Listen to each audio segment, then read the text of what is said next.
Ladies and gentlemen, welcome to Casterbus. My name is Christian Cawley, and a little bit later, I will be joined by James McLean. We're going to be discussing a raft of integrated but slightly different topics, covering the Supergirl, Masters of the Universe, and the difficulty that movies have in really grabbing our attention these days. We'll also be looking at a few little bits in between, and then moving on to a topic related to the announcement that Sony is going to end production of physical games for the PlayStation 5, and how this connects with the wider move towards putting games online in a sort of Netflix sort of a way, a library of games that you don't actually hold or own, and how this goes against the trend back towards physical media.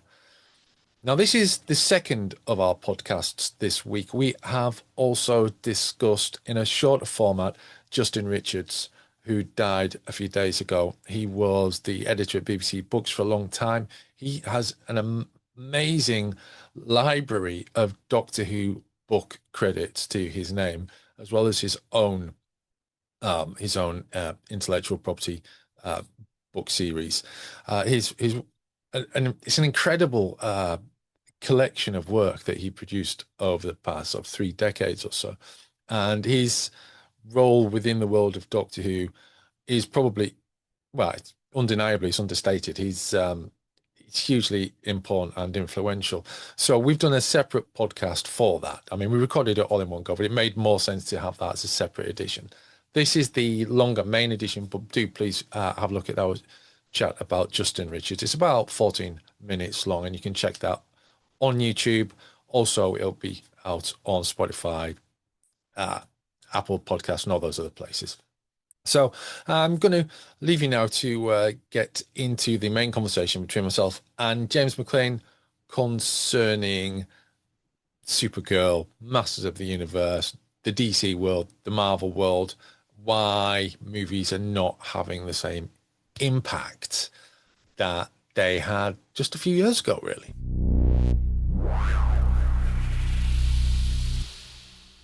We'll kick up. I mean, I think I know where this is going to go, James, but I raised this earlier.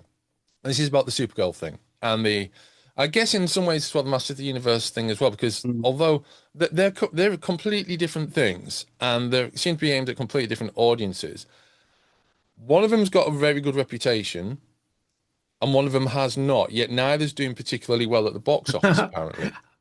I'm not sure which was meant to be which. And Are that's you mean in interesting, isn't terms? it? Are Actually, you meant to be in yeah, terms critics, in terms of yeah, audience feedback? yeah, Yeah. So what you're yeah, saying is that Supergirl has had a kind of a lukewarm reception, yes, while the Masters, He-Man has had kind of a good yeah, critical reception, but both of them are lagging under what their yeah. expectations were. To yeah. Yeah. Um, and my basic angle at coming this, and it is a very basic angle, is that beyond, regardless of, I know there's people who react to how the stars of movies talk in press conferences and interviews and stuff like that, and I know that does seem to be quite a strong thing in reactions, but that I think that's by the by, because what I think is the problem here is not who's in the movie, what the movie's about. I think the problem is that DC seems to, and Warner Brothers seems to come at this, and this has been the case, and they've had a couple of successes, but overall it has not been a success. They seem to think that they deserve the same audience, which is already a problem, as the Marvel movies, and then that's not happening. And it hasn't been happening really, aside from the period when Marvel was just getting started, when you had the Nolan Bale Batman movies, and that brief period with the Justice League. It's not really happening, is it? And Well, if you go back, when they have had success with these, there hasn't been any competition.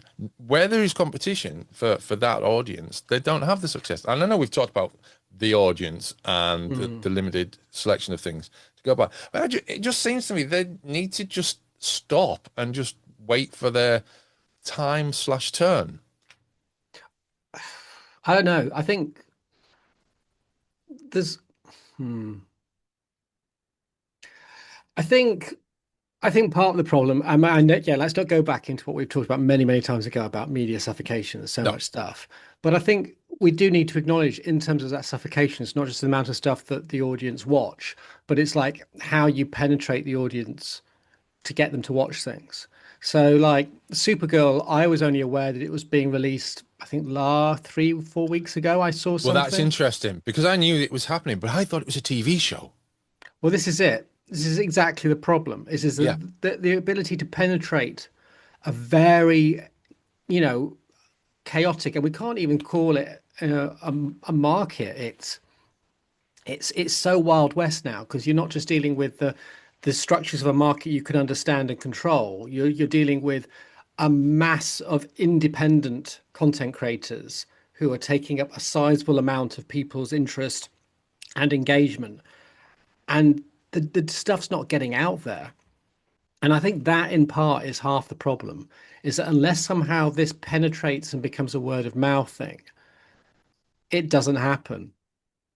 And I think there's also a question, and I don't know, I've not looked into the data of this, is again, is the demographics. And the demographics, I'm talking about not just age, but gender as well. So I saw someone on Instagram talking about like indie content creators, sort of asking that question of like, did Supergirl speak to female audiences? Mm. Is this a show? Is this a film that generally now female audiences want? Now, clearly, there's no doubt that in the last 20 years, I mean, female interest in science fiction and comics has always been there, and I think we've always got to acknowledge that. But it has certainly increased and become more obvious, more prevalent, probably more mainstream, probably more sizable in numbers.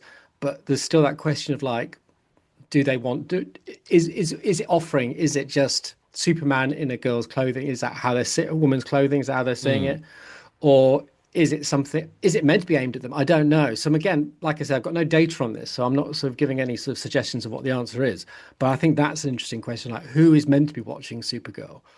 Were they anticipating it to tap into a female audience? Were they hoping that it would tap into the male audience who, because let's face it, men sometimes like to Google females, apparently, the gays. I don't know. But then equally, regardless of that, you've got the He-Man issue, which is very clear what audiences that's aimed at. It's aimed at Yeah. hopefully dads bringing their kids. It's kind of, I assume, what they want. The dads who Yeah. remember the old TV show where there's a lot of references to the old TV show for them, but also it's an exciting thing for families. But that hasn't hit either. So I don't think it's about them hitting the wrong audiences. I don't think it's about the quality of the stuff. I do think it's, again, it's a mixture of there's so much stuff, people just don't go out anyway as much to cinema. And No. then when they do, they're not doing it regularly, and they're only doing it if there's a buzz. And if there's no buzz, but then the Minions film is projected to do very well. And Toy Yes. Story 5 has done Yep. very well, which And again we've got is it, Spider-Man coming out in a few days. which we'll see how that. Now again, that's an interesting thing because that has had a long tail of Yep. publicity, people being aware of it. But I'd forgotten when it was coming out this summer. Mm. I was, like I said, I knew He-Man was coming out in the summer, July time, but I forgot about its release. Supergirl, like I said, until about 3 weeks ago, I wasn't even aware it was coming out. I was kind of shocked to find out it was coming out. I was like, where was the buzz on this?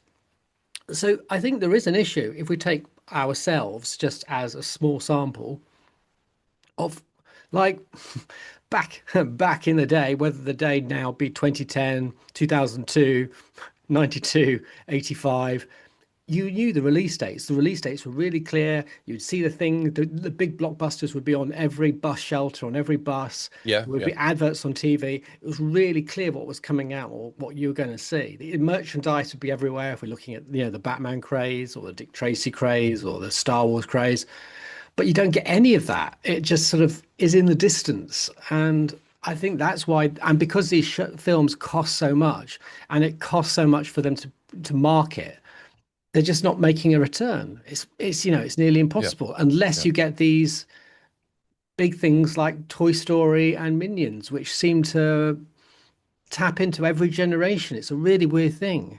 I'm not quite sure how it works, but Minions, seems to hit every mark.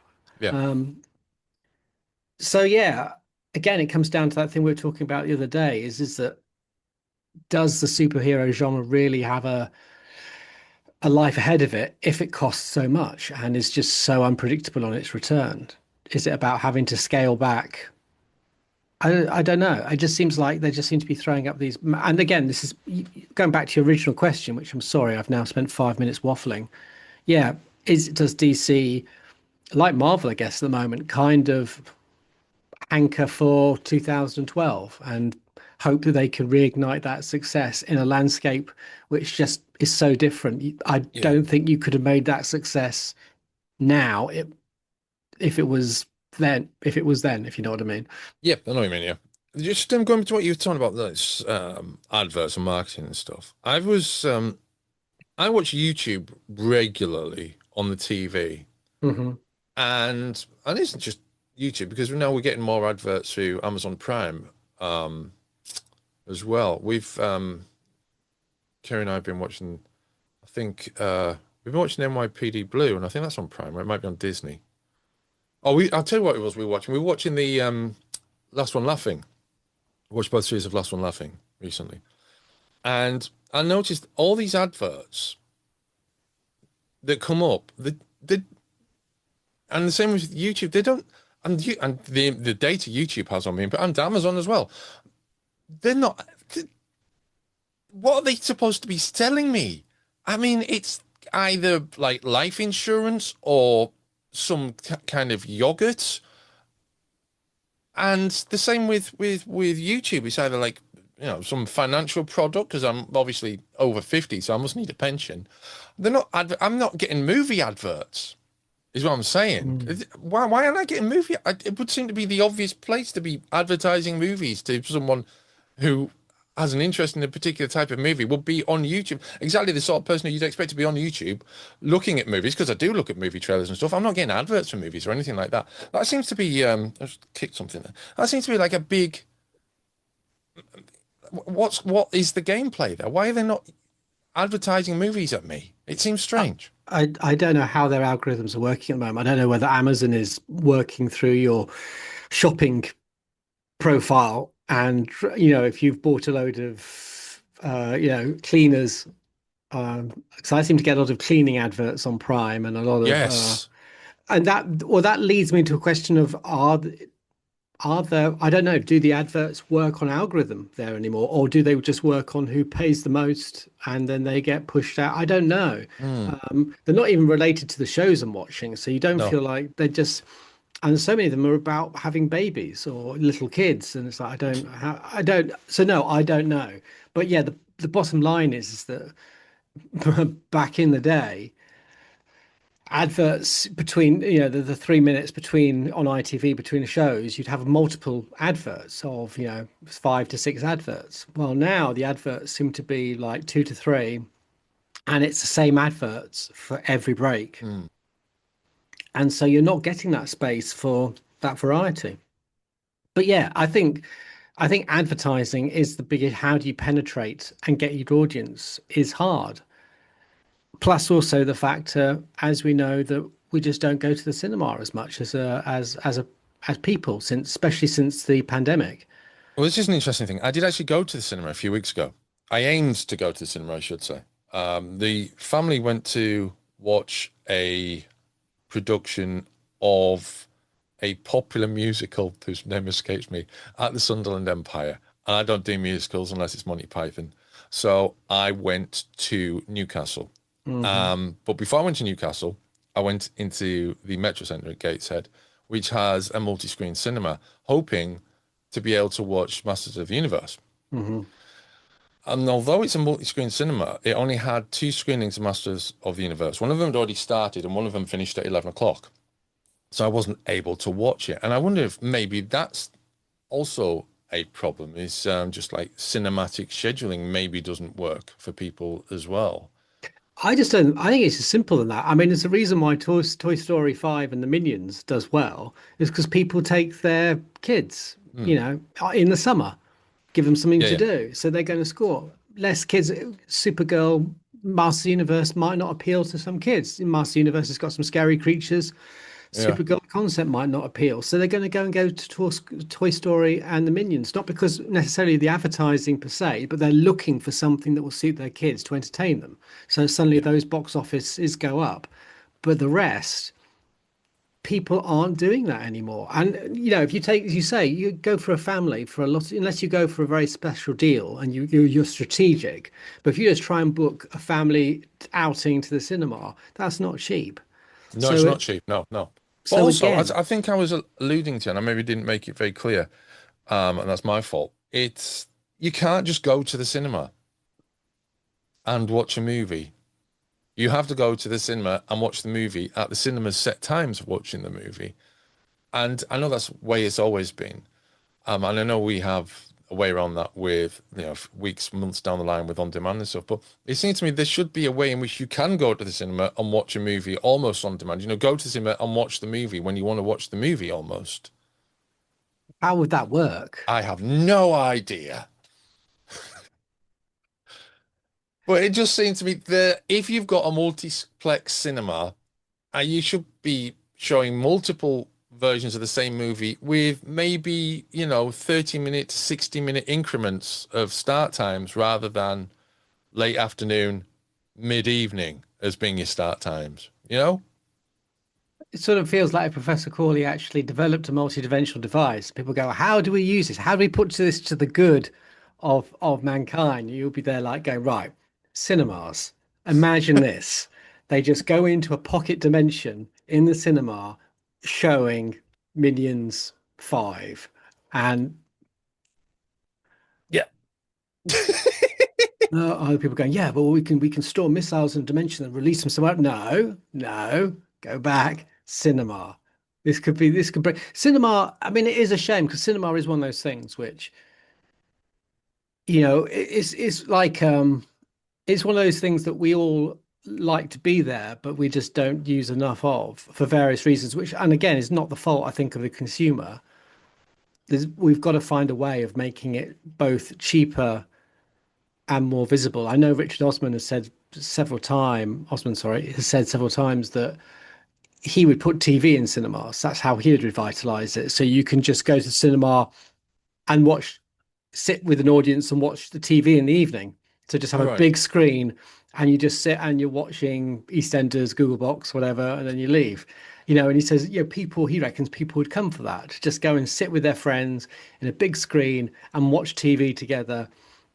And that would be a way of sort of revitalize. And I think that's an interesting idea. I don't know whether that Hmm. would work, but there's got to be ways of trying to bring people out of their homes into these spaces. Because I think that, like I said, is that when you're now creating these big blockbusters, I mean, this is the point. Is the blockbuster a thing of the 20th century now? You can see why Yeah. it was Well, big in also, the 80s and the 90s. it's also a thing where if you are going to the cinema regularly, I suppose, or semi-regularly, then you know what's coming up because you get the trailers, you see the posters. So that's more prominent in your mind. You actually have to get people to go to the cinema. Well, this is it. And Yeah. yeah, and because it's as you said before, people don't go to the cinema so much now. So it's and I think as that's probably starting in around 2020, didn't it, with the lockdowns. So it's a habitual thing that doesn't really happen anymore. So it's like revitalizing that habit. I think the TV thing's interesting. My mum goes to the cinema. She couldn't tell you what movies are on. She usually goes to watch beanbacks of live performances, Mm, which I think is a mm. been very helpful to the cinema industry, hasn't it, to keep people Yeah. going in. Yeah. But yeah, how do you get people to go to the cinema? That's the thing, isn't it? But I think also, again, like I said, I don't think it's just, I think, yeah, you're right. Pandemic was a factor. But I think rising costs of living Mm, against the costs of cinema, against the fact that people can watch the similar sort of things at home, which again is part of the output of the pandemic, was creating that market. Yeah, it's a difficult one. yeah. I don't know what the answer is. The answer to me is that for the superhero genre, as we said with Doctor Who, for the television genre, is you're going to have to start looking at costs. And I think you can, because I don't think people you go to what I mean, like Supergirl had like a what 6, 7 season run, on television. Yeah. Its budget was not big, and you could see it. And so a lot of it was around story. Now, I don't think people necessarily have to go to the cinema now for spectacle. I think spectacle can be part of it, but it's more about it being an event. So I don't think I mean, like, if you've watched the TV show Spider Noir, there's actually quite a limited amount of spectacle in it, aside from the creation of a film noir world, which is, I'm not downplaying that success and that achievement. But my point being, it's actually quite a slow for superheroes. There's not much fighting, there's not much shooting, spinning webs and going through the sky. I think you can do films on superheroes which don't have to be about massive cities being toppled. Yeah. I mean, I watched the Superman. I got the HBO for a little bit this weekend. Just had a friend coming, and wanted to watch the Harley Quinn animated series. But then I thought, okay, I'll watch some of the big blockbusters. So I watched the Superman, the 2025 one. And at the back end, again, you have the city being pulled apart, and I'm watching it and I'm dead to it because I've seen Yeah. that happen so You've seen many it. times. Yeah. It means nothing. So why do it? Yeah. There's that sort of sense. Do you need to do that? Do we? And again, it goes back to Doctor Who. Do you need every finale to be blowing up the universe? Is a more interesting way of doing a finale or a big send, and a way of cutting those costs. And I think that's where the superhero genre, the company which finds a way of doing it in a way which is cost effective is the one that survives. Yeah. DC is It's always, yeah. I was gonna I mean I obviously I can't say what women, girls find interesting in superheroes, but I can relate what happens in my house, and that seems to be that, for instance, my daughter's quite interested in watching the Marvel movies, and she likes Harry Potter. My oldest daughter. My wife, I don't think has shown any interest in wanting to watch Supergirl, but she's not keen on Superman either. And I do wonder whether they find whether she finds it a bit two dimensional because she absolutely loved WandaVision. And these are very different characters, clearly. But also, I think there's obviously differences in writing, but also Supergirl is kind of two-dimensional, isn't she? There isn't a huge, I mean, she is a female Superman, essentially. And Superman's But not a she's, great character, well, I mean, yes, I'd put this argument towards Superman and Supergirl. I thought, from what I could see of the new Supergirl, that seemed quite an interesting character to me. I thought, right? yes, I think that's one I'd be interested in seeing. Um, I think gender's a difficult one because not all genders like the same thing. So, Sure. all men, I'm not watching the football at the moment. That's so it's hard to sort of say what do women want in the same way what do men want. Um, I do think obviously there is a lot of critical and audience gatekeeping around what is quality, which does skew towards more perhaps. I don't know. Maybe it does. Maybe it doesn't. I mean, you see the things like I always got the impression the Acolyte was shall we say, a less male-centric approach to Star Wars. She-Hulk again Mm. playing on issues which might chime with people with women, and a lot of them don't do don't do so well in the audience sphere. Yeah, And yeah. I'm not 100% sure that's because they're as bad quality, but they perhaps are trying to speak to different people, and not all the people understand that or enjoy it because it doesn't speak to them. But even there, I think it would be wrong to assume that all women love She-Hulk. But then I Oh, enjoy yeah, yeah, yeah. She-Hulk. I don't know. It's a difficult one. I think. I think in uh, terms of like with genre stuff, and again, I can only talk from what from my family viewpoint. My wife likes Twilight and she likes Hunger Games. Now, they seem to be, to me, in my head, they seem to be quite similar in some ways. Um, and they're not really superhero, but they are heroic characters. So, Yeah, I don't know. I don't know what the answer is. I don't think. I mean, the question was that I was watching on the internet going back was, it was does Supergirl really respond to women? Do women watch to see Supergirl and yeah, just yeah. is it just Superman, as you say, dressed up as a girl? Do they want something different? And I don't know what the answer is. I think it yeah, I don't know. But I don't think that is the problem because ultimately, when it comes to film output, they're not really wanting to get just all the boys in the hall. They want to get all the boys in the hall, or the girls in the hall, or the kids in the hall. They want to get as many in the hall. You know, the As many PG as possible. Yeah. 13 Yeah. ranking has exploded in the last, 15, 20 years because that is the space where you can galvanize, get the most people. So I'm not sure that's the question. I think it comes down to what becomes part of what becomes the pulse. And I think superhero movies are finding it harder and harder to be the pulse. And if you're not the pulse, I mean, I don't believe, do you think the amount of people who watch Barbie and Oppenheimer? I don't think either of those films alone particularly would have galvanized if they hadn't hit the pulse. Mm. No, Barbie no more than He-Man. I don't think there's anything in that film which is, and when you watch it, there's nothing in there which is particularly mind-blowing. Yeah, there's some gender commentary in there. I think quite honestly sometimes it's a bit scared of doing what it's meant to be doing and pulls a lot of its punches. So I wouldn't even say it's a great feminist film, but it hit the pulse. And Mm. I think Doomsday will do okay. I still get a feeling that that has had enough conversation that it will do all right. But whether it will do what they're hoping it will do is another matter because the Another matter. Yeah. amount of stars they're putting into that film, I've got no idea what its out budget's going to be after marketing as well. And but again, the other question is, do they recoup? Because there's always been that long question of like we look at the box office for the takings, but there is that long tail again of once it goes into domestic and goes into sales as well, which obviously these days is less of a market, which is a problem. How much they recoup there in the long run. But yeah, I don't know. I think that's the problem with these shows. I think you're right. I think DC is too late to the party. I think where DC would, if it was me, where DC should be doing is doing what it's very good at is doing very solid standalone or doing standalone stuff or focusing on on its animated content, which is normally Mm. very, very good.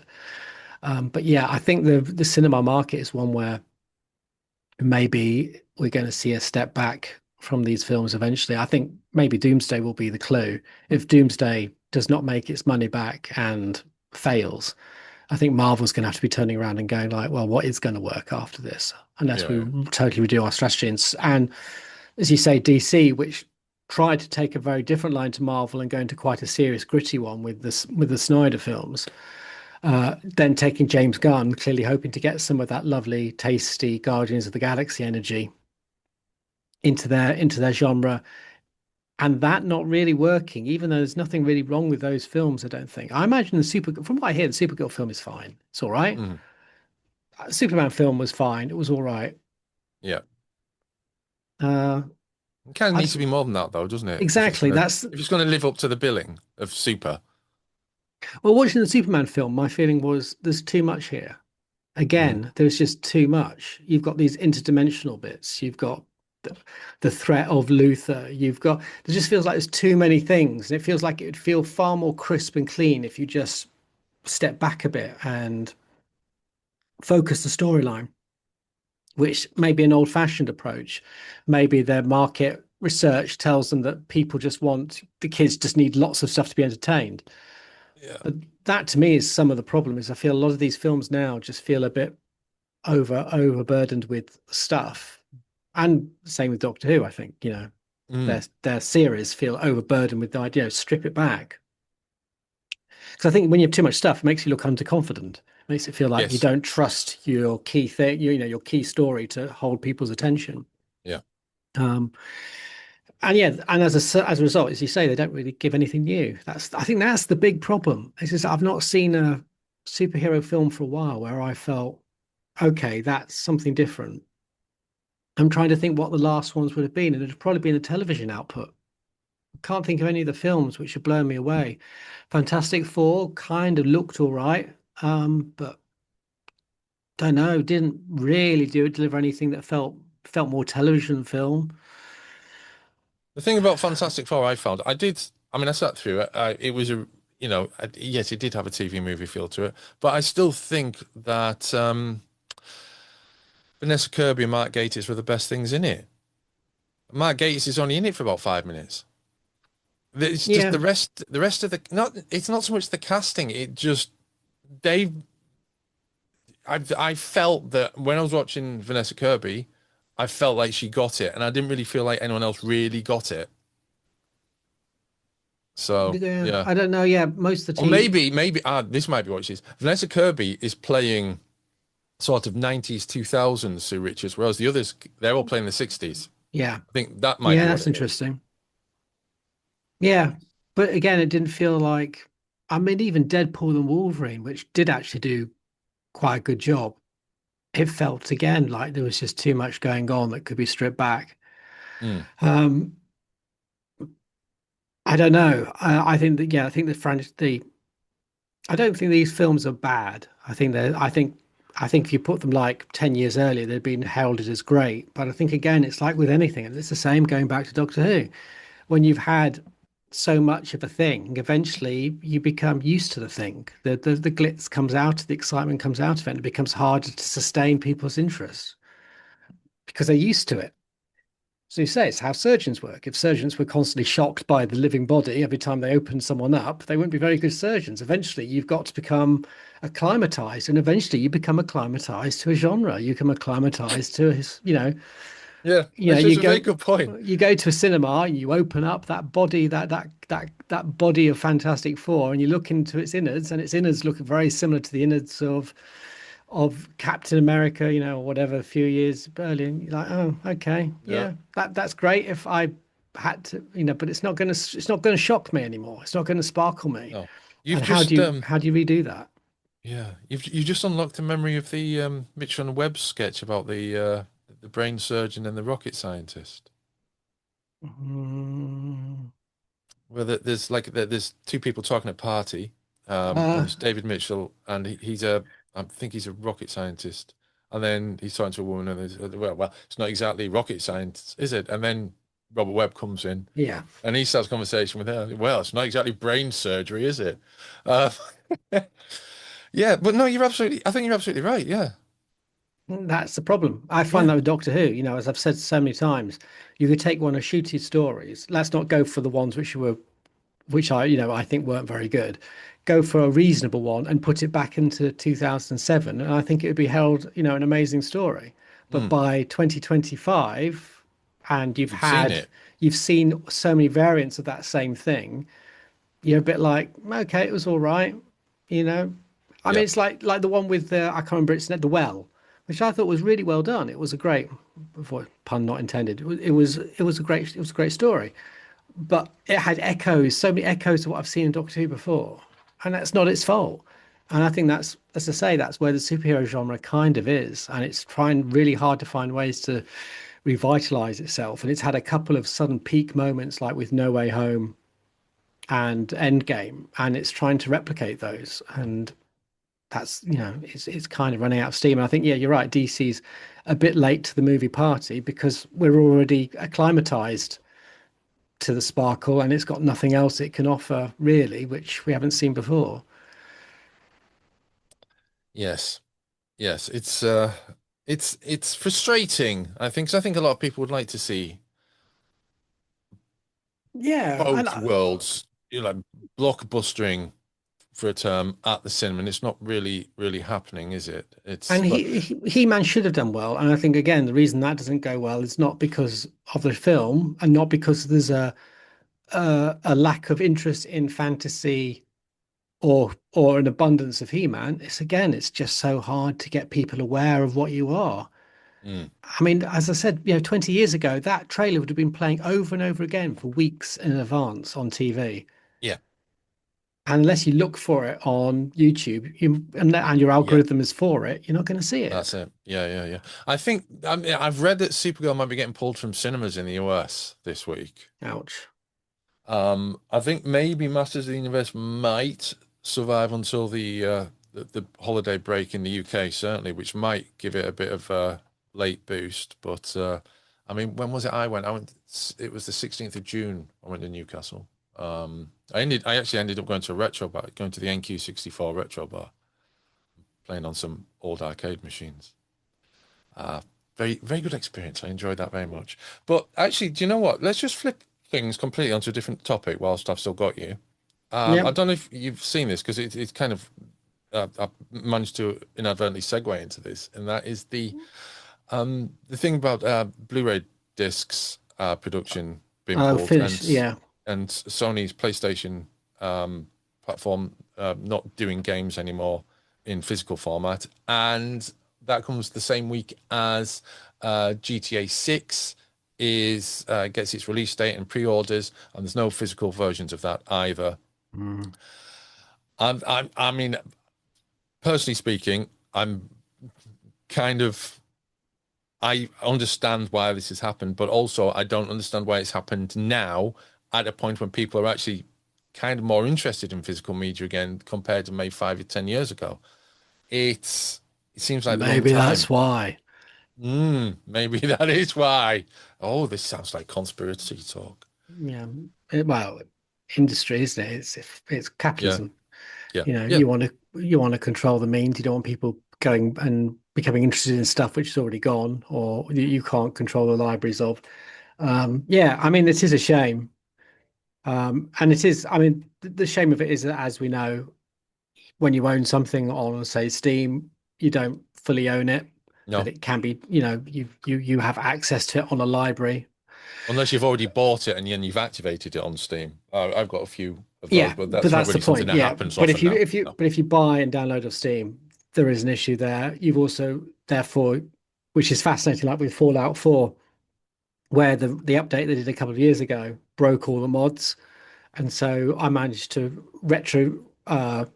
what's the word, roll back to a previous version. So my on Steam, it sits there constantly demanding me to update it so it can go into the state that I don't want it at. Because ultimately, once you no longer own the copy, you're kind of at the mercy of them updating what you have and then accepting what that change is. It might not be what Yeah, you bought.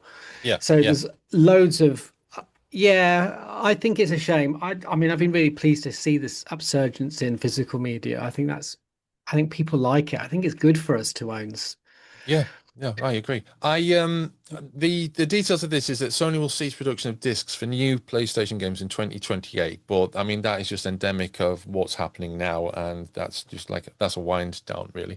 I'm quite frustrated about this. I think I've seen some mention of one of the Doctor Who collections being cancelled as well, or postponed again. That was due out, I think, a Fifth Doctor one. And we're in a position. I mean, there's a couple of things with this. Firstly, I don't own a UHD player. So, and I really want to get one because I want to get the new TV movie version in particular. I want to see that properly. So there's that, and I know that they're quite expensive compared with like a Blu-ray player. So I mean, everything's expensive these days. But the people, I don't know. Are you aware of Evercade?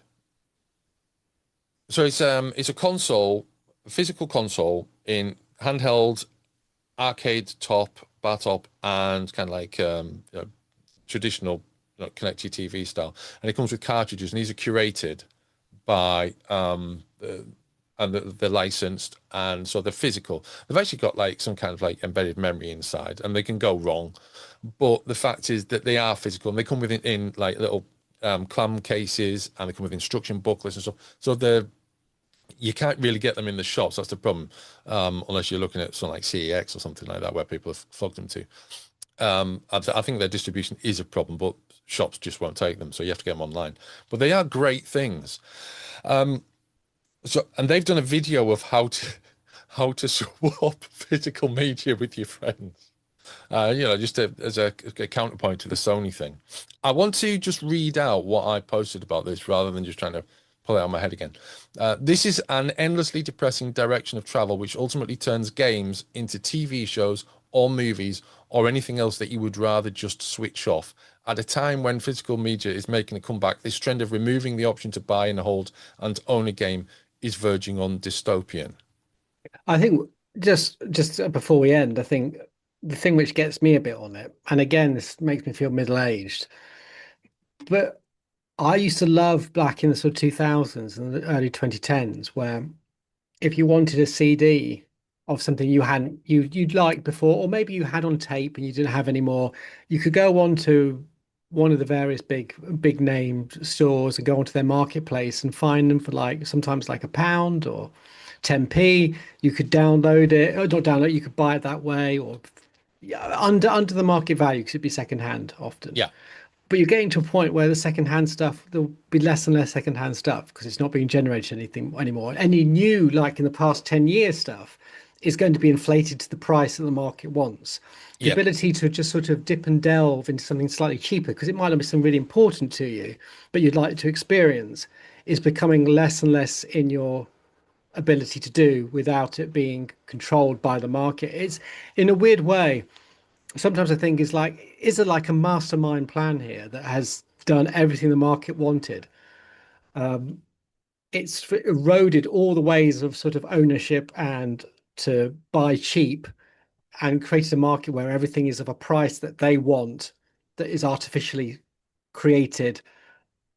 And that is the only way that you can get stuff. And then Yeah. when they want to update that stuff, you're going to be forced to update it. Or when they want you to not, yeah, like Windows 10. Windows 10. I've got an old laptop. It's only like 10 years old. Now doesn't have the machine, doesn't have the parts to work for Windows 11. So Microsoft's advice is throw it away. And it's Yeah. like it's an Ridiculous. operating system. It shouldn't be that way. It's just a simple operator. It should be able to operate that system. And again, we're in that sort of space. So yeah, the lack of physical media feels that sort of sense of moving further and further away from our ability to make choices, I think, is the thing Yeah. that gets me. Just to wind back to what you were just alluding to there, this game here, which you probably can't see too well, I'll bring it a bit closer. It's Yeah. Zombie U for the Wii U. Okay, I bought it from CEX a few years ago for £3. Hmm. I saw this in CEX a couple of days ago, £36. Yeah, that's what I mean. Exactly what you mean. It's insane. Because the scarcity is making it more Yeah, valuable. yeah. There's less Um, of them. I like physical media, and I always will like physical media. But the fact that I would say probably about 60%, probably more, of my Steam library is not physical media is a problem. Mm. Same, 100% of mine. So yeah, it's having the trend. I think maybe there is a good side to it in terms of maybe it helps you focus your spending on what you really want. Um, but if there's no physical version of it, then maybe it doesn't. Yeah. Yeah. Uh, where does that take us with the podcast this week, James? Takes us into the sad world that we live in. It does indeed. Uh, I guess that's the end of this week's podcast with a K, which I haven't said for a while, but appropriately enough, very soon you'll be able to hear a conversation between myself and James and Brian Terranova, which was very long, and I may split it into two editions of the show. But so look out for that. And look out for the chat with Lee Sullivan as well, which will be coming along soon. And I think Philip Bates is joining us to talk about the Three Lucies at some point soon as well. So And until Mind next. Warp. Yes, Someday. and we're doing Mind Warp. Definitely. Yes, that's happening. Okay, until next time, it's goodbye from us.